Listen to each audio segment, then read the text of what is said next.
ये सफेद साड़ी लाए हो तुम? क्या तुम इसका मतलब नहीं जानते? मैं बहुत अच्छी तरीके से जानता हूँ कि सफेद साड़ी का क्या मतलब होता है। तो फिर? तो फिर white sari, it will suit you. Simran, मैं तुम्हारे लिए भी कुछ लाया हूँ।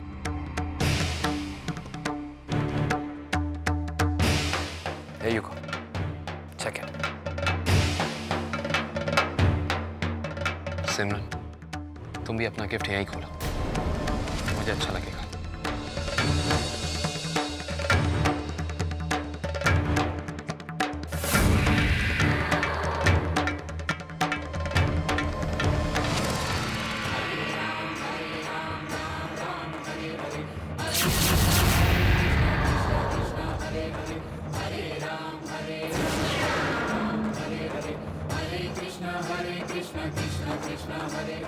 बहुत ही गंदा मजाक किया है तुमने मेरे साथ रोहन। ये मजाक नहीं है सुहाना, मैं तुम्हें सच का आईना दिखाने की कोशिश कर रहा हूँ।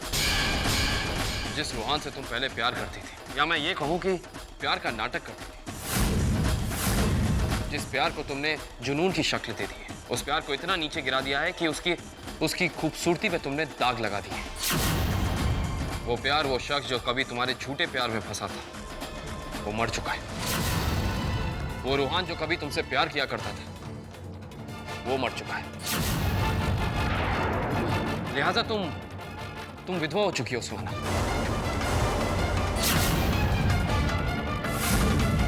अगर मेरे लिए तुम्हारे प्यार में जरा सी भी सच्चाई थी ना सुहाना, तो अपना लो ये सफेद साड़ी और पहन लो इसे, और रोहान ओबरॉय की विधवा का जीवन निभाओ।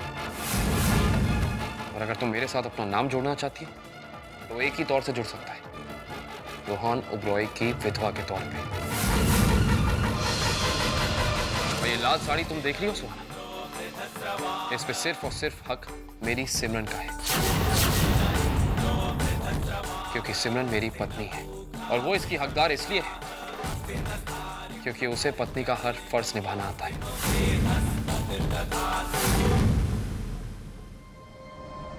और हाँ सुहाना, ये जो गिफ्ट्स तुम मेरे लिए लाई हो ना, इन्हें गरीबों में बांट दो।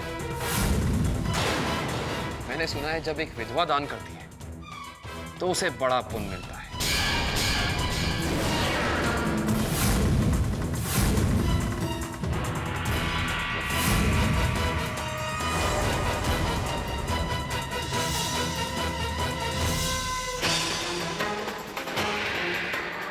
तुम्हारी हालत देखकर मुझे खुश होना चाहिए सुहाना, लेकिन मैं तुम्हारी तरह सैडिस्ट नहीं हूं, इसीलिए मुझे तुम पर बहुत तरस आ रहा है।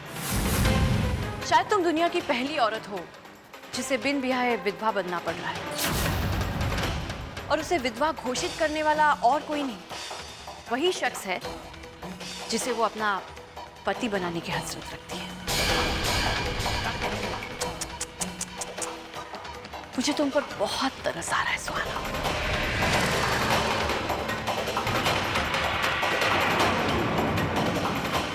मेरी हमदर्दी तुम्हारे साथ है। मैं भगवान से यही प्रार्थना करूंगी कि तुम्हें शक्ति दे ये दुख सहने के लिए।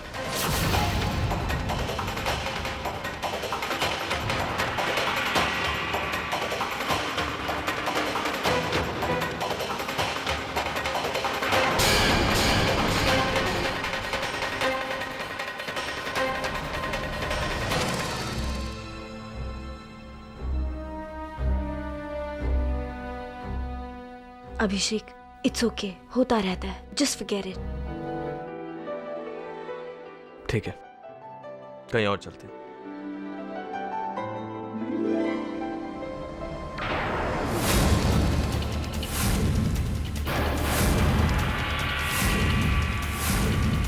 इनके मुंह लगने की कोई जरूरत नहीं अभिषेक, लेट्स गो, कम।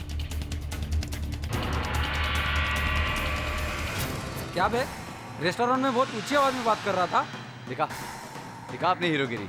अभिषेक, देखते हैं अब तुझे कौन बचाता है। देखो देखो, मैं आराम से बात कर। बोला कि नहीं इसने आई लव यू?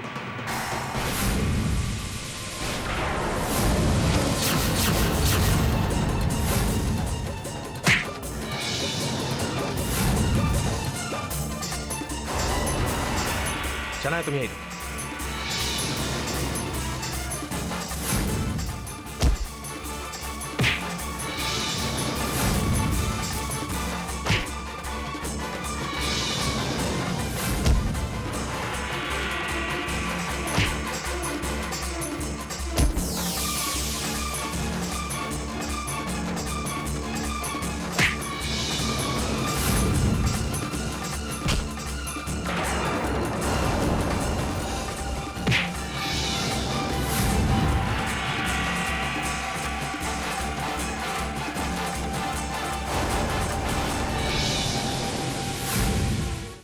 इतना कुछ हो गया, फिर भी आपने वो नहीं कहा जो कहना था। शनाया, यू नो, मैं कहना चाहता था कि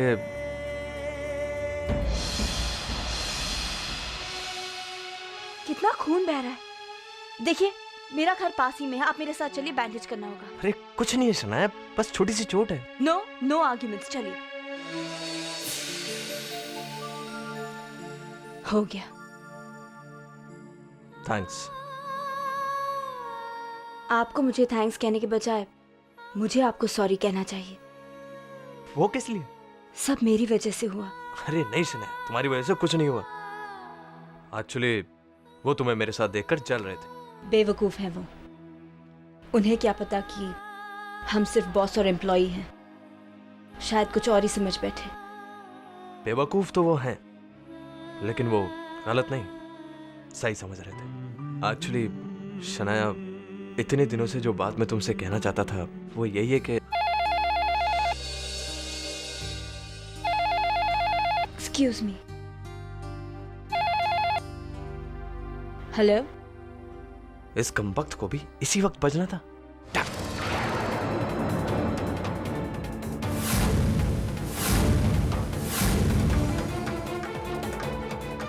डॉक्टर, कुछ भी कीजिए, कुछ भी कीजिए, बस किसी तरह से मेरे भाई की जान बचा लीजिए। और प्लीज प्लीज पैसों की चिंता मत कीजिए। I am begging of you doctor. मैं पैसों का इंतजाम करूंगी किसी भी तरह से, जल्द से जल्द। Doctor please. शनाया, शनाया क्या हुआ? उमंग की तबीयत ठीक नहीं है क्या? शनाया बोलो ना, क्या बोला डॉक्टर ने? डॉक्टर कह रहे थे कि उमंग की हालत दिन ब दिन बिगड़ती जा रही है। लेकिन हुआ क्या उसे? मैंने आज तक आपको कुछ नहीं बताया। उमंग को ब्रेन ट्यूमर है।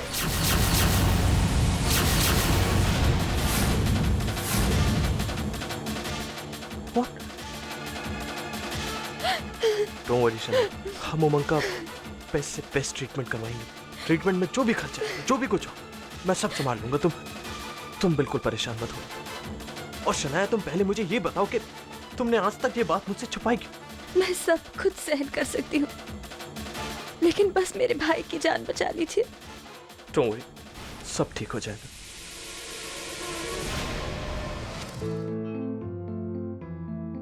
शनाया, ये लो पैसे, और तुम पैसों की बिल्कुल फिक्र मत करना। उमंग के ट्रीटमेंट में पैसों की बिल्कुल भी कमी नहीं पड़नी चाहिए। थैंक्स अभिषेक, आपने मुझ पर बहुत बड़ा एहसान किया है। और ये जो रुपए हैं ना, इन्हें मैं कंपनी का लोन समझकर बहुत जल्दी लौटा दूंगी। जो हर्टिंग मिशन है। और फिर तुम्हारे और मेरे बीच में ये कंपनी कहां से आ गई? और खबरदार, अगर तुमने इसे लोन या एहसान का, खबरदार, क्या मैं कोई पराया हूं या उमंग से मेरा कोई रिश्ता नहीं?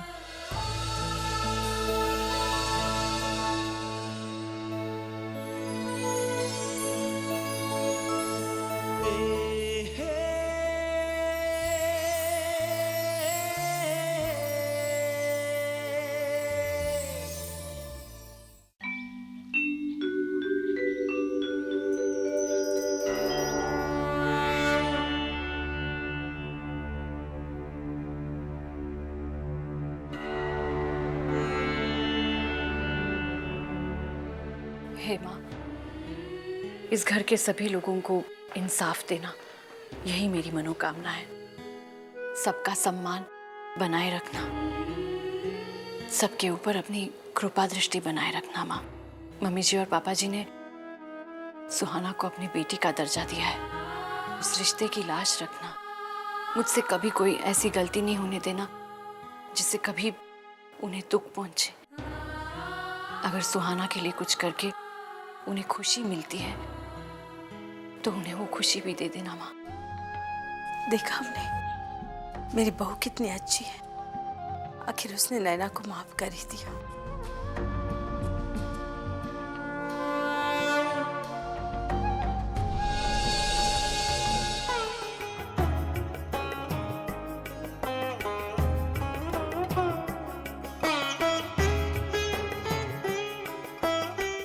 जीते रहो बेटा।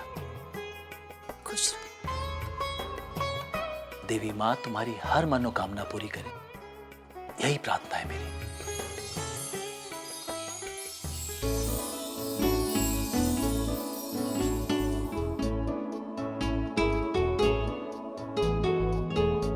नैना बेटा, तुम्हारे भविष्य को लेकर हम काफी चिंतित रहते हैं।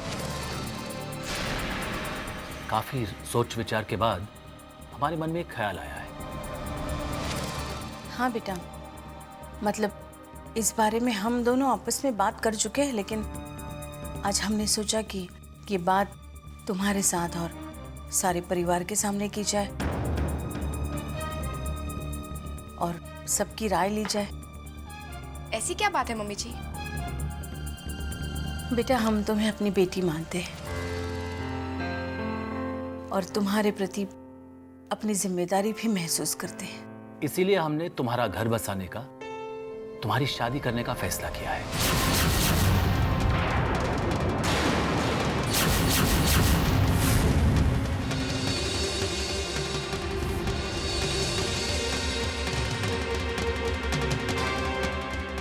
एक अच्छा सा लड़का खोजकर हम तुम्हें इस घर से विदा करना चाहते हैं।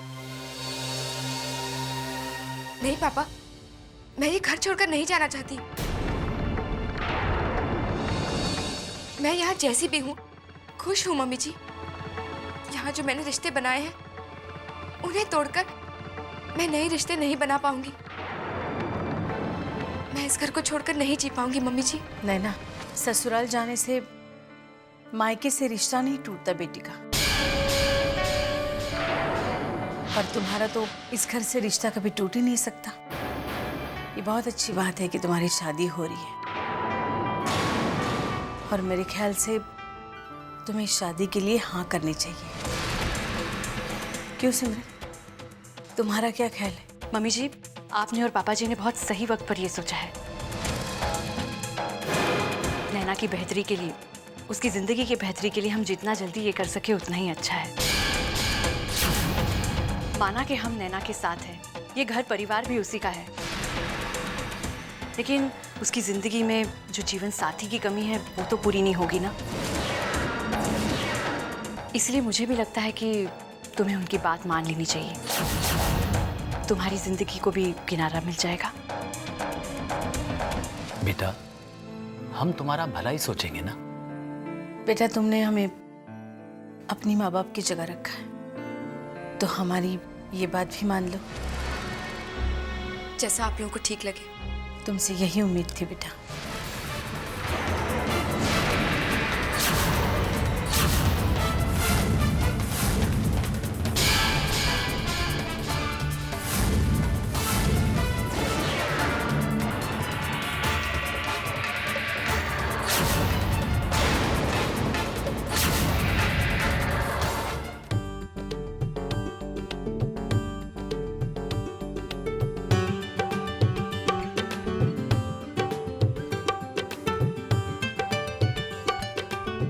आज मुद्दत के बाद मन कर रहा है कि मैं झूमूं, नाचूं, गाऊं।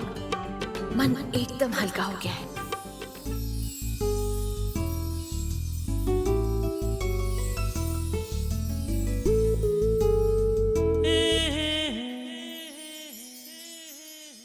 कितनी खुश लग रही है सिमरन आज।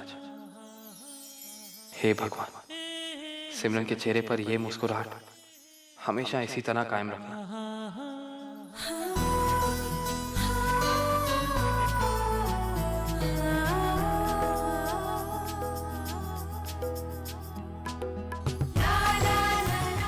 रोहान, आज मैं बहुत खुश हूँ। दिख रहा है सिमरन, और तुम्हारे इस चेहरे पे मुस्कुराहट देखकर मैं तुमसे भी ज्यादा खुश हूँ। आज मुझे वाकई में लग रहा है जैसे मैंने कोई जंग जीत ली हो। आज के बाद मैं किसी के भी गलत इरादों को कामयाब नहीं होने दूंगी।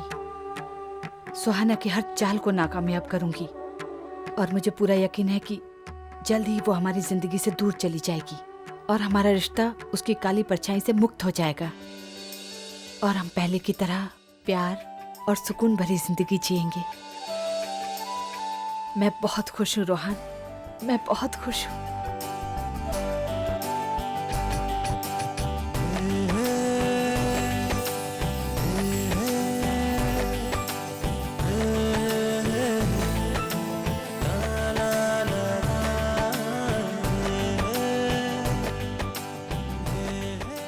मुझसे अब दोबारा कभी दूर मत जाना, और हमारे बीच ये फासले दोबारा मत होने देना, प्लीज। हाँ रोहन, मैं भी भगवान से यही प्रार्थना करूंगी कि हम दोनों के बीच फिर कभी दूरियां पैदा ना हो।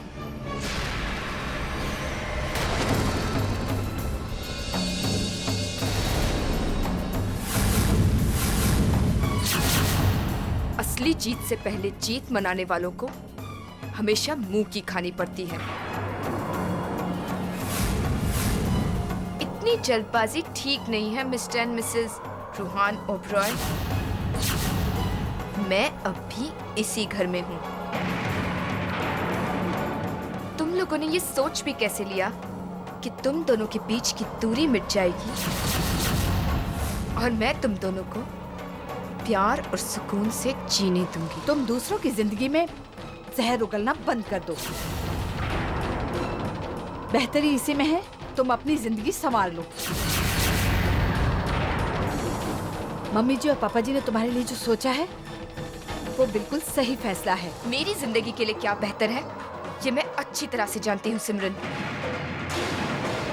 एंड यू नो व्हाट, शादी तो मैं जरूर करूंगी और मैं शादी करूंगी रूहान से। रूहान के अलावा मैं किसी और से शादी करने के बारे में सोच भी नहीं सकती। और अगर रूहान से मेरी शादी नहीं हुई तो इस घर से मेरी टोली नहीं अर्थी उठेगी, और मेरी अर्थी उठने से पहले इस घर में एक और मौत होगी,